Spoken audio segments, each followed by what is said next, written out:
Greetings, everyone, and welcome to a special online event today. It's called Reset and Restore Your Nervous System with Dynamic Embodiment Somatic Movement. My name is Stephen Dinan. I'm the founder and president of the Shift Network, and I can use today's subject right alongside with you. It's really been an intense time in our culture with so many different crises and challenges and tumultuous polarization dynamics out there that it's really a great time for all of us to reset our nervous systems, open to a new era of possibilities, and really move forward in a way that's clear, energized, and grounded. And there's nobody I can think of better to do this with than Martha Eddy. She is the founding director of Dynamic Embodiment Somatic Movement Therapy Training. She's a dance educator and exercise physiologist, and really one of the pioneers in the whole somatic field. So we're really blessed and honored to have you here today. Thanks for joining, Martha. Thank you so much. It's absolutely a delight to be here, part of this aspect of the Shift Network. Well, I wanted to let everybody know up front that we're going to have this time with Martha. We're going to do some practices together and really learn a lot about our nervous systems. And we're going to have a chance to go much deeper in a brand new program she's offering for the first time through the Shift Network. So to be continued, more at the end of the hour for that. So, Martha, let's start a little bit with your backstory. I always find it fascinating what has propelled the different teachers and pioneers to open up these new portals of possibility for us. In your case, through somatic movement and resetting your nervous system, what put you on this path? Well, thanks for that question. I often say serendipity. So basically, I was a college student, having come out of living in Spanish Harlem, and I'll talk more about that in a bit. And I just was so lucky to have a college dance professor who happened to know Bonnie Bainbridge Cohen and happened to be studying something called Laban-Bartenieff studies, which I'm happy to share more about. And so what more could you ask for than to be led? And being led has been a big part of my life, just listening, noticing, being supported by my parents in the gifts that I do have. So even though I am a dance educator, I have to say I have a doctorate in movement science, and that work focused on how the body responds to violence and conflict resolution. How to do embodied conflict resolution, how to teach conflict resolution in order to really avoid violence. And I did that with middle school and high school kids, studying teachers that were excellent at the work. I love the precedents for your work. And I'd love for you to share a little bit more about this synthesis that's emerged for you in terms of like dynamic somatic movement. So how are some of those different systems flowed into the work that you're now offering? Hey, thank you for that too. So I actually think of body-mind centering as the quintessential way to access embodiment. Obviously, anytime we become more conscious of our bodies and our movement, we are more embodied. I mean, we're always embodied. We live on the planet in a body. But I think when people are talking about embodiment, they're talking about becoming more aware. And that's exactly what somatic education is. When it comes to really feeling the body, the way that Bonnie Cohen works with the initiation of movement as a form of consciousness, as choice making, that's more my language, but I'm sure she would resonate with it. You're learning to embody your bones as one type of resource, a structural resource. Your organs is another type of resource, a voluminous, but also emotion-packed center. I'm being very simple right now, but it gets very nuanced. We also work with every other system, the glandular system. I've just written a book on dynamic embodiment of the sun salutation, which is all about the chakras. And when you work with the chakras, from our perspective of body-mind centering, I am a licensed teacher of body-mind centering and taught it for 10 years. You are working with where the glands, the hormonal secreting endocrine glands, come together with the nerve plexes. So that's why, even though we have 14 different glands, we only have 7 chakras. because it's where it comes together with these nerve clusters that is so significant. So that's a theory, of course, something to be explored, and something we may be able to explore in any time that today we can do a little bit together. So let's talk a little about our nervous systems. And clearly we've been through the collective ringer in the last couple of years, and a lot of people are pretty jangled, and there's different subtle levels of restoration and repair and reset that are required. So let me just talk about like how you see within the field of somatics, like the role of the nervous system and working with the reset. One of the things I'd love to share with everybody is how the cerebrospinal fluid works. It's a fluid that bathes the brain. It's inside the dural sac, and it also is along the spinal cord. So the sac goes along the cord, up into the brain and around the brain. And many of you may have heard of cranial sacral therapy. I've had the luxury of working on my own father, actually post-surgically, with John Upledger, who is the osteopath in this country that first brought the cranial sacral work really to a popular place. There are many other great cranial sacral systems. So the cerebral spinal fluid is the fluid inside this cranial sacral sac.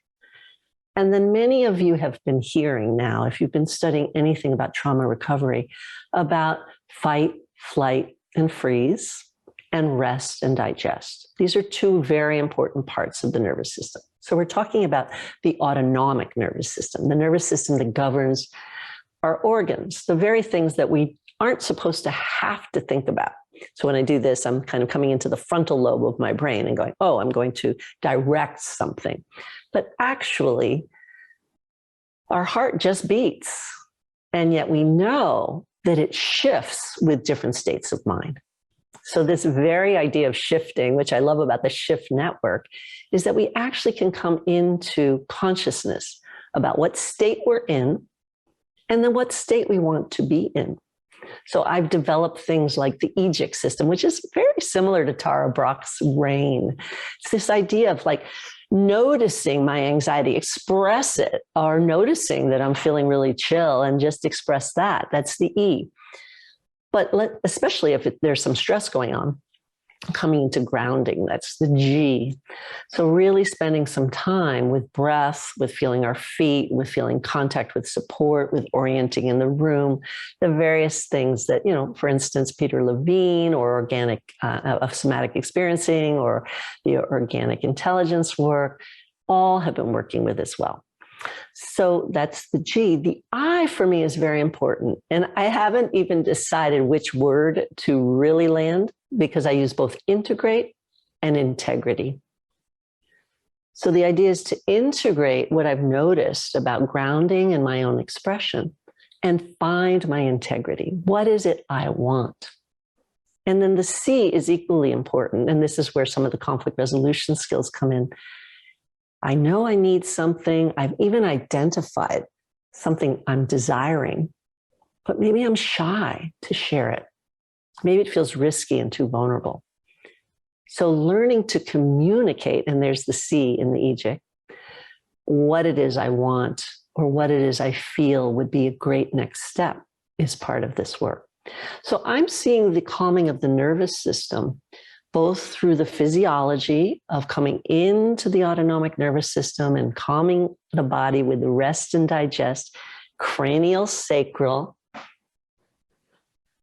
releasing of the parasympathetic nervous system, but also at times then coming out into what Stephen Porges would say, we need to know our sympathetic system as well as our hypervigilant sympathetic fight, flight, freeze system.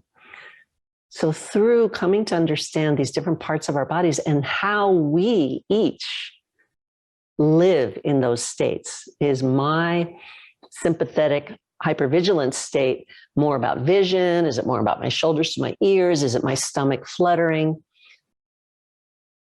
These are things many of you have been learning about, I'm sure, if you have been studying stress or trauma. But if you haven't, we'll learn that. Right here and now, we can really feel these places, but also what do we do with them? Aside from just calming them, how do we use them to get what we need or want, our next step? There's a lot in there. So you started to demonstrate a few things with being able to sense what your body is doing as a kind of a signaling system. And I'm wondering if you could share a little bit more about like learning to read those signals and the habit patterns in our body to understand what's going on. Yeah. So do you remember when I was talking about just picking up on body cues as a kid in East Harlem? So to fit in, we often, you could call it peer pressure, like how we dress, but also movement-wise, we'll attune with each other. And sometimes attuning with somebody else, for instance, somebody else could be really stressed out and you could be picking up on their stress and not even knowing it. So that would be one thing to notice. Is this really my stress, or am I picking up on societal stress or my partner's stress? And how can I differentiate that? What skills do I have to really feel just me? And so there is this kind of going inside. The somatic way is possibly to close one's eyes, notice whether your mouth is dry, whether you've really breathed through your nostrils in a while, whether or not your breath is moving into all the 5 different lobes of the lungs. These are some of the very basic ways to notice yourself and how you're feeling, whether you're using all the diaphragms of the body, the pelvic floor, the thoracic diaphragm, the vocal diaphragm, and this very diaphragm that's part of this dural sac that I mentioned that kind of holds and cradles the brain. So how do you then start to understand better what's our subconscious programming around safety or danger in connection to some of these signals? Yeah, so I mean, there are some pretty typical ones, like I've used the word hypervigilant a few times already. Am I kind of on edge and responding quickly, or looking around, or feeling like I need to really register my environment because it doesn't feel safe? That's a pretty obvious one. It's like, oh, I'm so observant and so kind of turned on, and my pupils might be dilating, that I'm feeling, oh, I'm on edge. Or they can be these other more subtle ones, which are cold hands and cold feet, or sweaty palms. So we're back to those physiological responses to stress.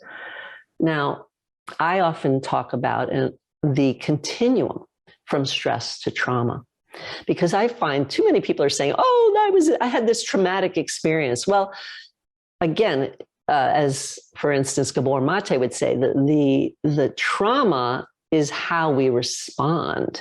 So yes, there could have been, quote, a traumatic experience, but we're traumatized if somehow we felt so alone or abandoned or somehow unresourced to handle this probably rather intense experience. So that would be another thing to notice. It's like, do I feel very alone? Do I feel no one is there to support me? And that might start to even show up in my body. That might show up in kind of hiding and just feeling unable to come forward with my needs and wants. Like I'm not worthy, I'm ashamed, I'm somehow feeling a lack of connection to any support. So those are all observations, by the way. And in dynamic embodiment, I have a model that's called OSO, which is the Spanish word for bear. And so OSO begins with these observations. But then the S is really important. It's the support.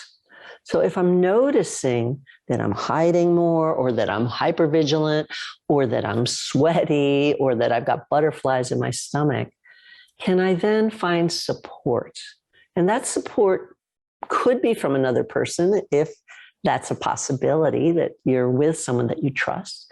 But it can also be from the environment itself, from the fact that we're all here on planet Earth together, and that Mother Earth is holding us, that we have gravity helping us relax and release. So can we allow gravity to massage us?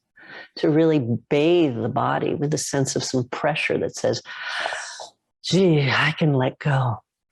So again, just one example. There are many. And that's one of the things I love about dynamic embodiment. It is dynamic. Each person will, based on the observation either of the therapist, the dynamic embodiment practitioner, or the person who maybe was taught by a somatic person, or you were learning it right now for yourself.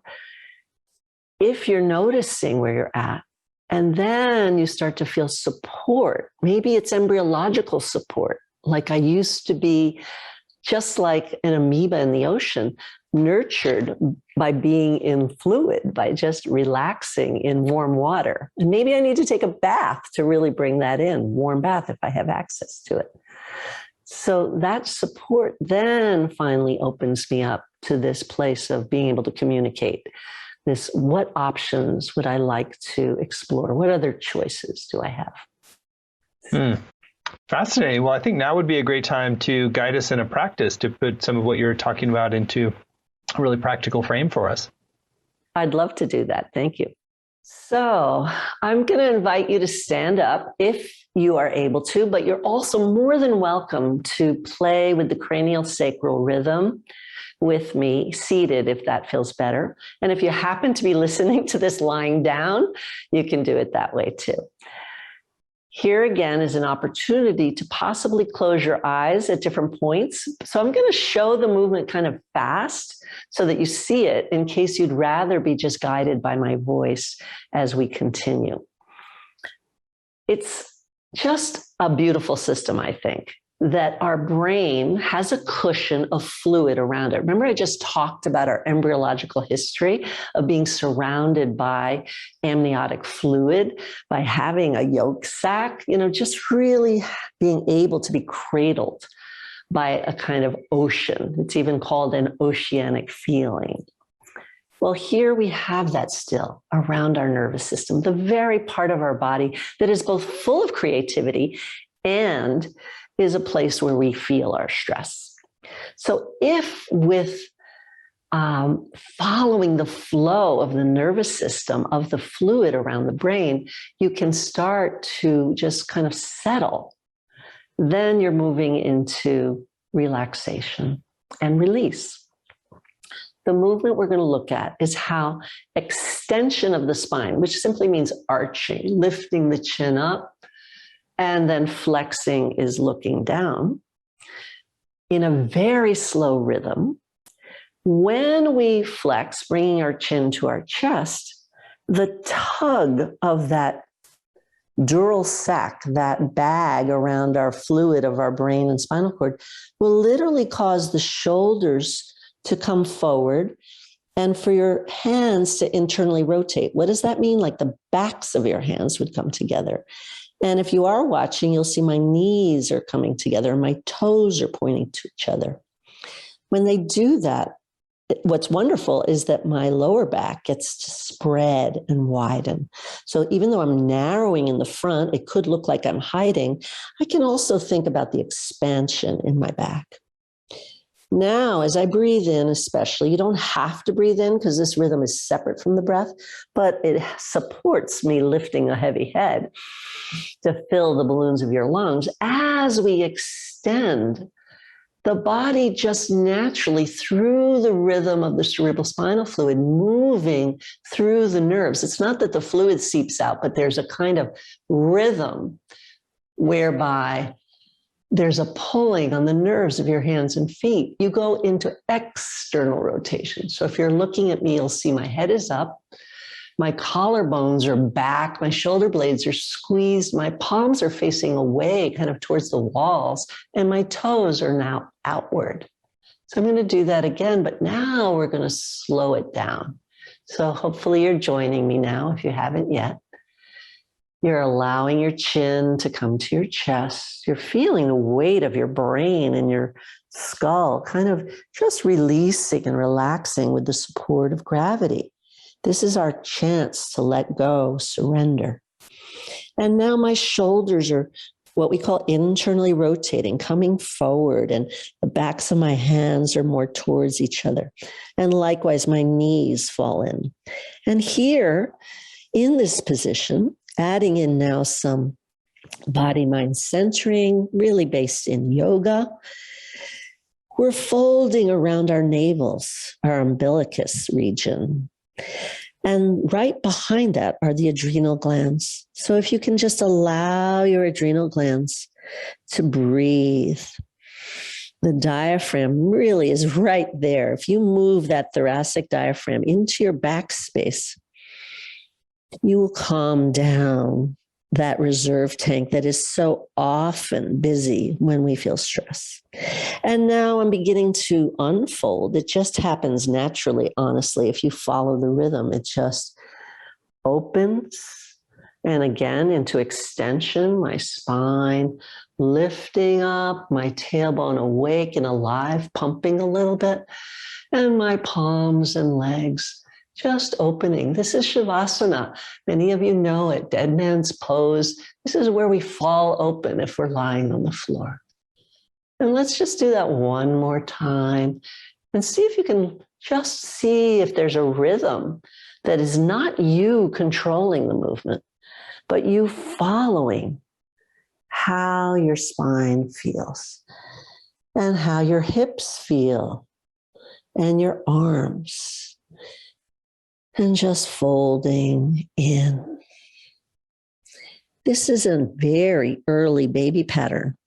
So much of my work from both of my teachers is based in neuromotor development. How we learned our first movement. The first movement is breath.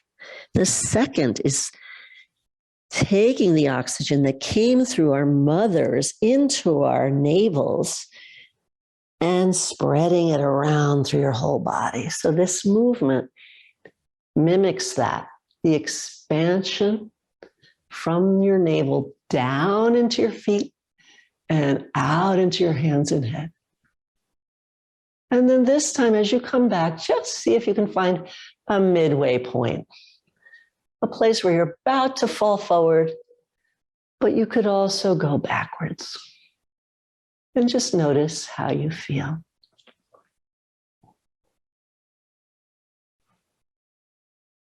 And you might take a little walk or just shift your weight in your chair or roll a little bit if you're lying down. And just notice. Do something kind of normal, whatever. Touch your head, tickle your knee, and just see if there's anything different about how you're feeling now from when you started. Well, thank you, Martha, for that deep, nourishing practice that it's subtle, but it really does open up a kind of a reset and a deeper flow in the body. So thank you. I'm wondering if you can share a little bit about how do we take that sort of more personal inward practice into a more relational space where there might be more charged dynamics with other people? Well, there are a couple possibilities. If I'm with somebody, I might not do that exercise right in that moment, but I certainly would remember the feeling, for instance. So if you have a practice, then you can do a lot of embodiment through memory. So I might go, oh boy, here I am. Can I just let my frontal lobe come into a creative space, make room in my brainstem? I'm getting very technical now, and I love sharing neuroanatomy, but just really allow my head to float up. That would be another way to say it, kind of off of my neck, and allow my breath to deepen.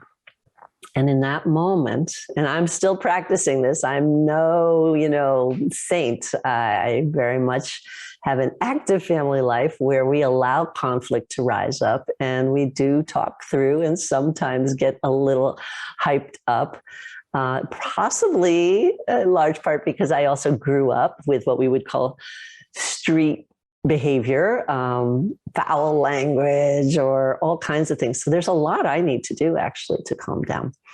And then you'll see perhaps right now that my voice has a resonance that's sourced from my pelvis. even though I wish I was breathing deeper through my nose, and then the voice gets even deeper. And from that place of slowing down and feeling more breath, I actually feel like I can assert myself and be strong without really having to be urgent and demanding, and maybe give a little space to the other person to describe their experience. Well, a lot of good practical insights in there for how to just reset things, not get escalated into a contentious dynamic, but to drop into a place where you can actually reach solutions. So let's talk also a little bit boundaries. I know that that's also something that's a really key ingredient to being able to maintain that kind of calm set point.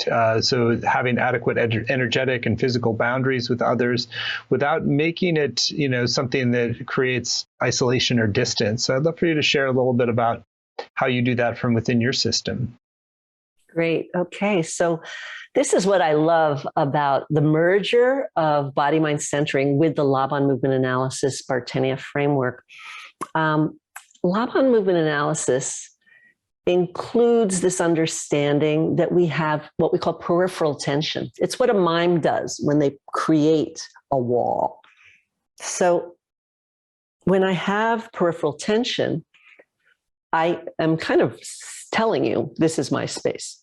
Setting both some physical distance as much as you can get, and then also some peripheral tension, a sense of tensility. It's tensegrity is the word used in Rolfing. A sense of pull that says, this is my space, can come from breathing and what I call volumizing, letting your organs fill your body. And then when you breathe out, keeping that inner tension. It could be from not just schlumping. Schlumping tends to be more receptive in a funny way. It's more victim behavior. Being too puffed up can look defensive and actually aggressive. But finding that place where you filled your own body out, I call it being as big as you are. In dynamic embodiment, it's one of our principles. And some days, maybe this is as big as you are. But if you need to defend yourself, even in this space, filling and feeling your skin as a body boundary, but also your lymphatic system. And this is where the body-mind centering comes in, really finding the fluid that is about self-defense, the white blood cells. And so kind of activating them again through feeling some spatial tension. It's quite interesting because you're starting with upstream in a way from the boundary setting and the way that you're filling up your own space versus sometimes we overcompensate by, really getting in somebody's face or pushing them away because that's a sign that we haven't done that upstream work, it sounds like. I really love that. Yes. It's the whole idea that if I can feel my own body boundaries from the inside and the resources that I have for boundaries, my skin, my lymphatic system, and literally every membrane. So membranes can either let things in or keep things out, and they can let the inside in, come out, or kind of keep it in. So that's pretty profound that every cell has this kind of potential for a boundary. I'd love for you to share a little bit about how you create an ongoing practice out of dynamic embodiment. Do you do it sort of like a yoga practice where you work with different practices for a period of time, or you just weave it in throughout your day, or just give a little sense for how you do that? Well, I have to say, I'm just so proud that I have written a book on this, which is how I do yoga. I started yoga in 1975. Actually, it was Bonnie Bainbridge Cohen that said, oh, there's a class down the hill. Should we all go? And so I went with her. And so the book is called Dynamic Embodiment of the Sun Salutation. I mentioned that. And what I want to say about me, and maybe it has to do with my childhood, is that I don't really do a daily ritual. But it may also have to do with my philosophy, which does come out of my childhood, because actually, remember I mentioned OSO? My parents, I think, in their community organizing did the same thing. Listen to what people need, support them with whatever resources they had as educated whites in 1948, 1950, and then allow people to find options and lead people to change systemic oppression. So why am I bringing this up? If you observe what you need in the morning, you might find that you actually just need to rest longer. Or today, I just want to yield into my cells and relax. Or I really feel like I've got to awaken my spine. I want to sit up and meditate and really feel this tensile energy that I was talking about before. Or my lower back's kind of tight, my calves are tight. It's time to do the sun salutation. That's going to be the perfect thing. So those are my three go-tos. Complete yielding. I call it the rotisserie. I rest on my side, I rest on my stomach, I rest on my back, I rest on my other side, just letting my cells release into gravity. So that's one. Second one, I just mentioned, sitting. And many of us meditate, and really determining what your lower body is doing can help. What kind of crystalline form are you creating? Is it a tetrahedron? Is it a ball? And really enjoying kind of the space that our bodies create. And then the third one is more of a practice. And then other days, I'll just do my own practice. I get started with a sun salutation, and the next thing you know, I'm doing the cranial sacral work, or my body is saying, you know what, I need aerobics. Let me go for a brisk walk. Or I really need to talk to this person. Let me see if they'll go for a walk with me. Great. Well, it's really clear that your practice has animated you in a really beautiful way, and it's just like you're so soothing and calming to be around, and it really feels wonderful to do these practices. So, I want to spend some time talking about a deeper approach to bringing these practices in your life, which is the new program that we are launching. And first of all, we want to say how blessed we are that Martha has agreed to do this program with us. And we really believe in the power of somatic movement and somatic embodiment, that this is an era in which our souls are incarnating in a deeper way. And the more we can become in touch with and in tune with and harmonize with our bodies, the more we can manifest the beautiful world we know is possible. And it's just better for health and well-being and all sorts of other things. So the program that Martha is going to be leading is called Reset Your Nervous System and Regulate Your Own Well-Being with Dynamic Embodiment Movement. Interventions to alleviate stress, amplify inner peace, and reclaim your optimum health. You can find it laid out in detail at dynamicsomaticmovement.com. dynamicsomaticmovement.com. It's going to be a 7-week program. There's no prerequisites for this. It's really if you just feel curious and you feel leaning in, that you want to have a taste of that calm, soothing, resourced place in yourself as your baseline for your life. And so I'd love for Martha, you to share in your own words, why take this program? What's the benefit of undertaking a 7-module journey with you and the practices you're going to be learning? Then we can give a little tour of the modules. Thank you. Yeah. Well, first of all, I'm just thrilled to have this opportunity. It's actually taking a lifetime of work and saying, wow, what's essential? And what I want to share with anyone who comes to the class is this attunement with yourself, this ability to find out more about what your body is saying to you. What is the meaning behind certain positions, certain qualities of movement, and what are the ways that we can settle the nervous system, but then also bring it up, especially if there's been moments of grief or depression. We often need to revitalize. So the word resetting our nervous system is so important. So again, the whole idea is to know yourself more, recognize the kinds of stressors that are common in your life, whether it's isolation or kind of conflict with people, or a combination of the two, or just exhaustion or physical pain, and then having more resources for working with it. Some of the resources will be neurodevelopmental. I mentioned that word before. So going back to the breath is the first movement of life. Going into that closing and opening that we did earlier is just 2 of 6 major movements that are really important. And I just look forward to teaching more about like what happens when we go cross-lateral. That's the sixth movement. So cross-laterality, for instance, is using both sides of the brain. What am I talking about? I'm saying this hand is going across to the opposite leg. We do that when we're walking. So it's an evolutionary process.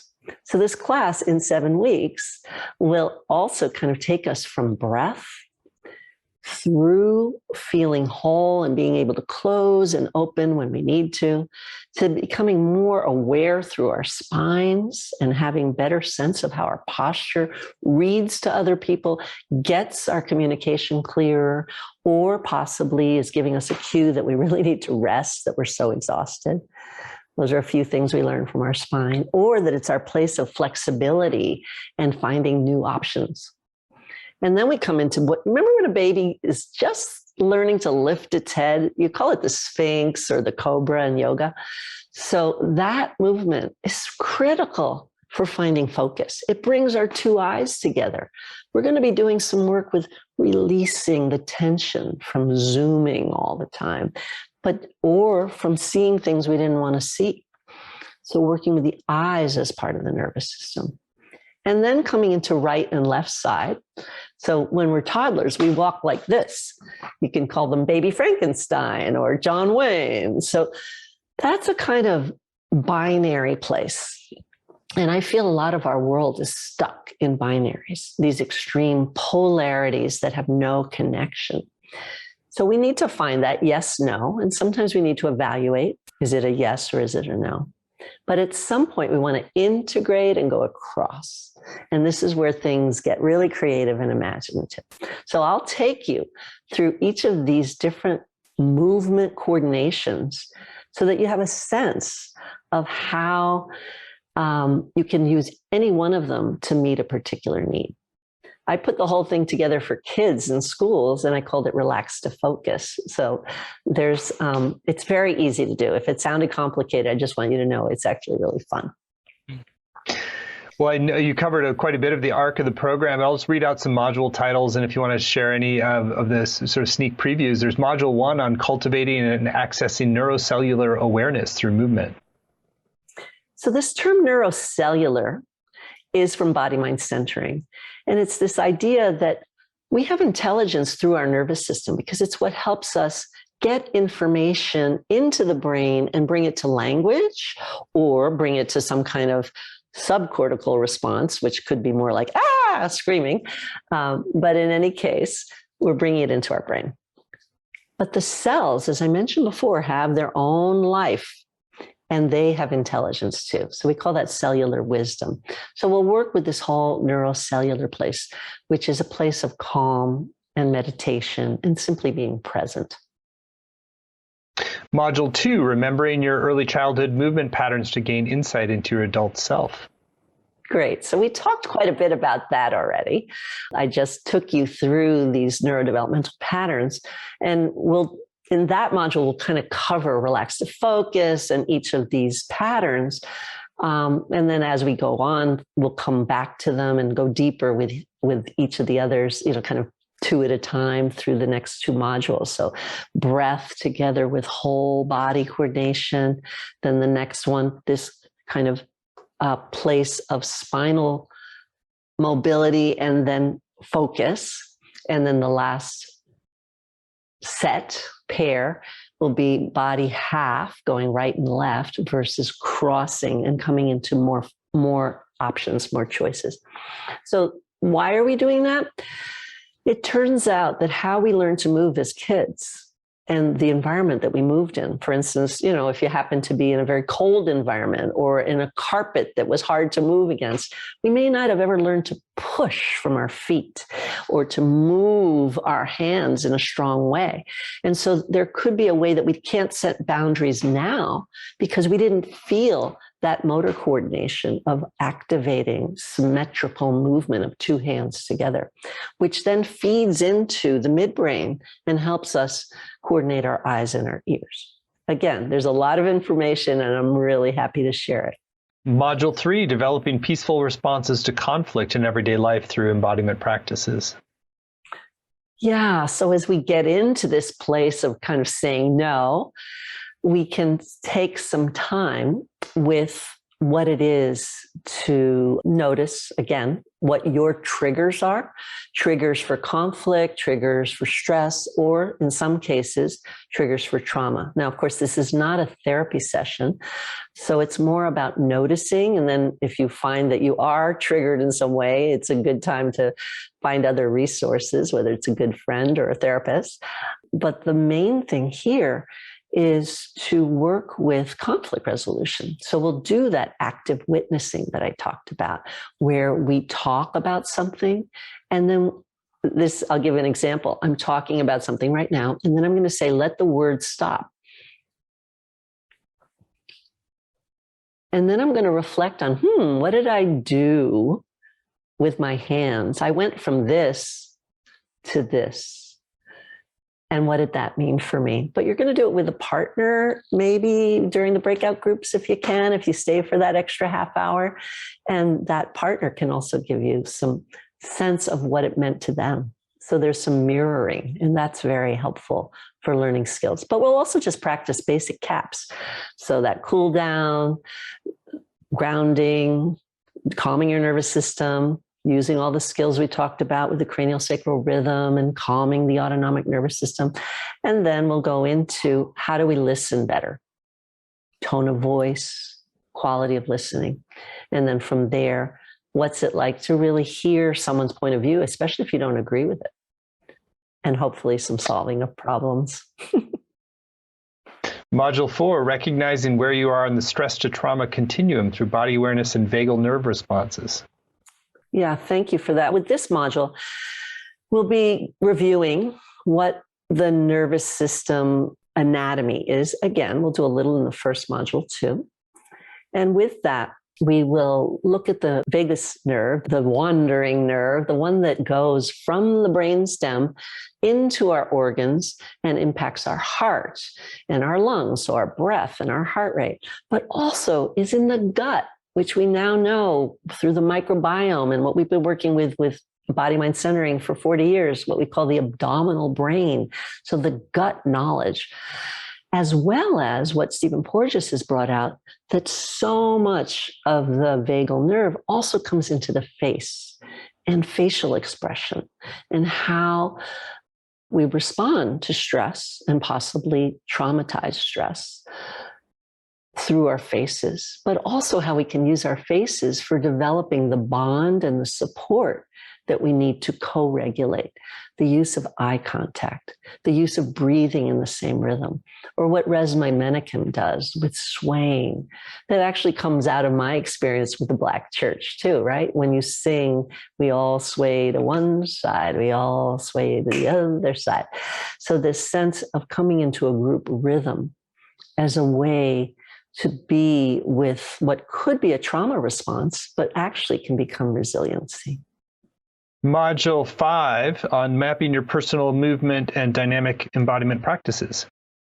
As I've mentioned about OSO, this idea of observe before you figure out what your support is, and then move into new behaviors, new options, maybe breaking some not so healthy habits along the way.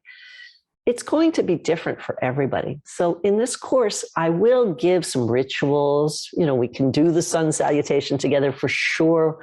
We'll do the cranial sacral folding and unfolding. We'll do some palming to relax. We'll work with breath in very subtle but palpable ways that you'll all be able to feel. And we will work with relax to focus, which is this going through the developmental patterns in a fun, playful way. Why are we doing all that? We're giving you choices. You get to try all these different things and go, oh my, the one that really works for me is this one. Or this one would be great for me in the morning, but I think at the end of the day, I want to do that. Recognizing that everybody's different. So we'll use that time for you to do some journal writing and some reflection on what we've done already to see what it is that you need more of in your life, or you feel you need more, or you just want to play with. Module 6 on regulating your nervous system and healing through connection with others. Regulating your nervous system through connection with others. So that's back to the polyvagal experience. that we can come into a more parasympathetic place, whether it's that we're all working with the cranial sacral rhythm of the parasympathetic nervous system together, and we move into the mind state of being present in movement, much like Tai Chi, when we really slow down. We believe that Tai Chi is using the cranial sacral rhythm. And then when it becomes a martial art, it's also bringing in the lymph. So when we do movement together, whether it's with one person or in a group, it helps us feel that we belong, that we have a common rhythm, and that we can just settle into maybe a temporary tribe. My doctoral work is in education, right? So working with movement science and research, but also how to use movement in different curricula. And so John Dewey was a big hero of that work. And he would talk about communities in the making. Classrooms are communities in the making. And that's what will happen in the Shift Network. We form a community. And in that community, we can co-regulate together. And finally, Module 7, safely sharing your true self with others. So again, this is a synthesis module. It's a time to reflect and review everything we've done, and a chance for each person to kind of say, what do I need support with in order to try some new things that sound like they'd make my life happier or more fun or just more grounded or settled, able to listen, able to be present, able to do less and be more without having to effort so much. So again, a chance for questions and a chance to review. Well, it's clearly going to be a really beautiful and dynamic and embodied journey that people go on. Again, you can find all the details at dynamicsomaticmovement.com. A little bit more about the program. There you get not only the 7 live 90-minute sessions with Martha, which includes time to ask questions and do practices together. There's recordings, audio and video of every session, as well as word-for-word transcripts. You get small group time to connect with other participants and with Facebook Learning community. Plus, on the page, you'll see there are a number of great extra bonuses. There's a video dialogue with Martha and Dr. Annie Rosen called The Interface of Psychology, Lifestyle Management, and Movement and Mindfulness. There's a PDF from Martha's book on dynamic embodiment approach called Managing Glandular Challenges. There's also a Movement Maverick, audio dialogue with Martha and Erin Carlisle Norton. Plus, there's one special bonus that we do as a way to encourage you to make a decision now. While you're here, you're experiencing the deep and nourishing field that Martha creates and the practices that clearly have so much value in resetting our whole way of being. And so if you sign up by midnight tonight, then you get the Somatic Movement Summit package, which is selected sessions from our 2021 summit, including 5 different titles: Calming the Nervous System, Precision Moving Forward on Solid Ground, Inviting Pleasure and Power Through Movement, Alexander Technique, Feldenkrais, and their application is Self-Image, and Rolling, Reaching, and Moving. 5 great sessions to help enhance your journey. It's a great extra reason to sign up today. So a few other things about the program. Again, you can see all of the details at dynamicsomaticmovement.com. We are keeping this available at a really modest investment. There's 3 payments of $109, or you save 10% when you pay in full with 1 payment of $297. So the course is going to start on November 18th, and I encourage you to go to the page at Dynamic Somatic Movement and really tune in and feel into the kind of quality of being and presence and attention that has happened in this hour together. And if you're feeling called for more of that in your life, then there's really no risk and money-back guarantee of your satisfaction to join. And when you do, you get that special extra bonus when you sign up by midnight tonight. So the course is going to begin on November 18th, and it's going to run Thursdays at 9 Pacific, noon Eastern. But even if you can't make those live times, you can still get the full value because you can participate with the recordings right away and still participate in the community. So I particularly encourage you to read through the testimonials on the page. There's a lot of lives changed in really beautiful, harmonious ways by the synthesis that Martha is offering. So you're really in good hands, and you're going to be in for a journey that really helps to really enrich the presence and depth of connection and calm in your whole nervous system, and really have a different relationship with your body moving forward. So Martha, thanks for this time together. We just have a minute or so left. Anything you want to share with folks who are considering going further with you that you haven't yet?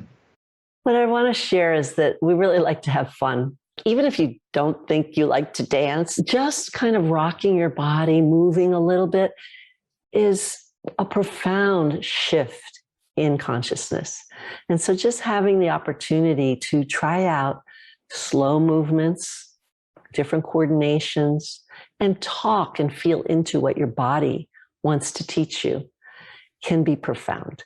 And so we can have fun, but you can also kind of access deep meaning, find new resources for different places in your life where you've been wanting some support. Well, thank you for that warm invitation, Martha. Thank you all for joining us here today, and you're warmly welcome to continue with Martha into this beautiful program. When you do so, you get the Somatic Movement Summit package, which is selected sessions from our 2021 summit. And the title, again, for the program is Reset Your Nervous System and Regulate Your Own Well-Being with Dynamic Embodiment Movement. And you can find out all the details at dynamicsomaticmovement.com. So many blessings, and thank you, Martha.